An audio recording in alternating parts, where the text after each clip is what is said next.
Hey guys, John Rettinger here with a review for you of the Blackberry Curve 8900 for T-Mobile. Right now this will run you $149.99 after rebate and a 2-year contract, but definitely check T-Mobile's website because prices on phones really can vary quite a bit. So I've made really no secret that I'm a big Blackberry fan, and the Curve 8900 picks up where the previous Curve left off. It does have a lot of cues from other Blackberry devices, and I'll show you those in just a minute. It does have a full QWERTY keyboard on the front, a 3.2 megapixel on the back, and it is quad-band edge. There is no 3G on this device, but it does have Wi-Fi and GPS. Both are welcome additions. So first let's start with the keyboard. The keyboard is your very typical Curve keyboard, and I'll zoom in a little bit so you guys can see exactly what it looks like. See my big mug right there? It's a very nice, easy-to-use keyboard with a very decent amount of tactile feedback.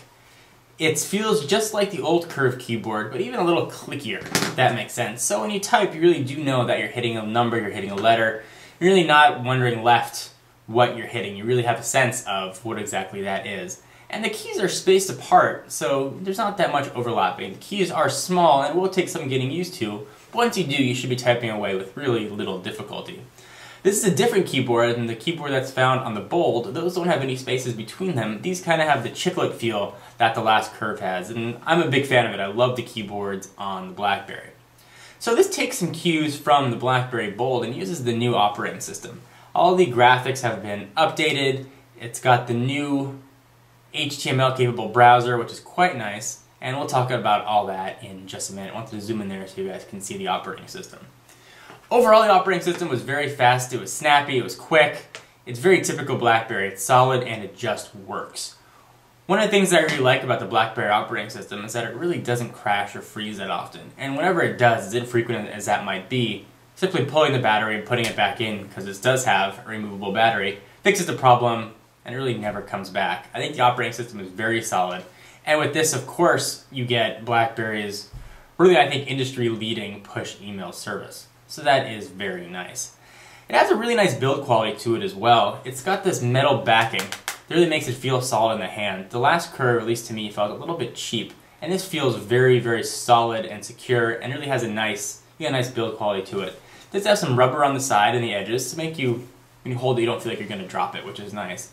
Although, if you do drop it, you're really going to end up in a world of trouble, because I've seen these fall. If they fall just in the right place, like most phones, you're going to end up with a cracked screen or, even worse, a broken device.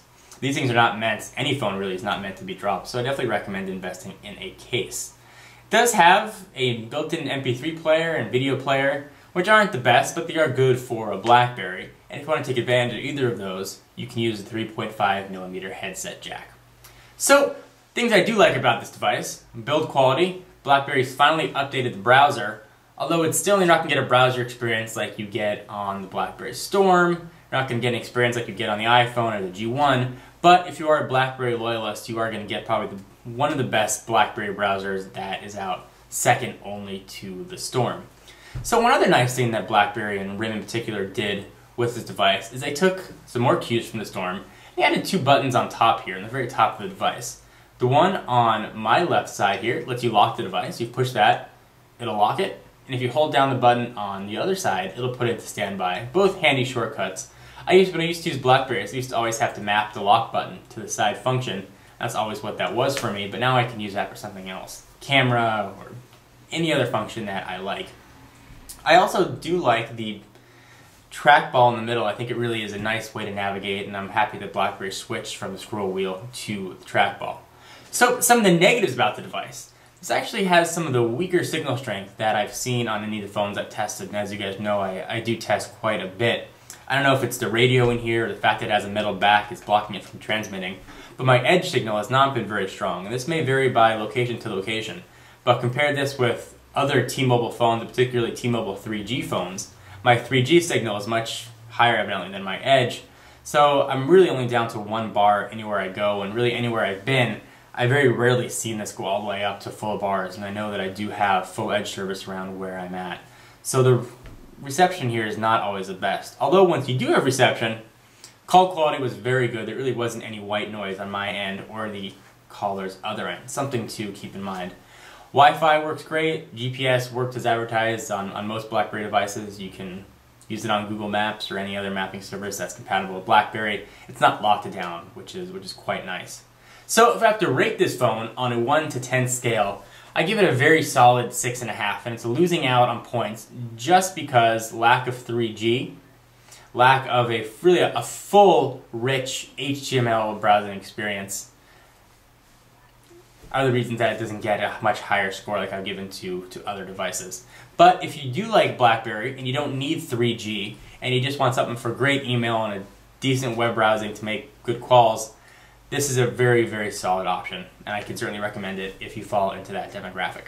Anyway, this is John Rettinger with a review for you of the Blackberry Curve 8900. For exclusive content, be sure to follow me on Twitter, twitter.com/John4Lakers. And I'll see you guys in the next video. Bye-bye.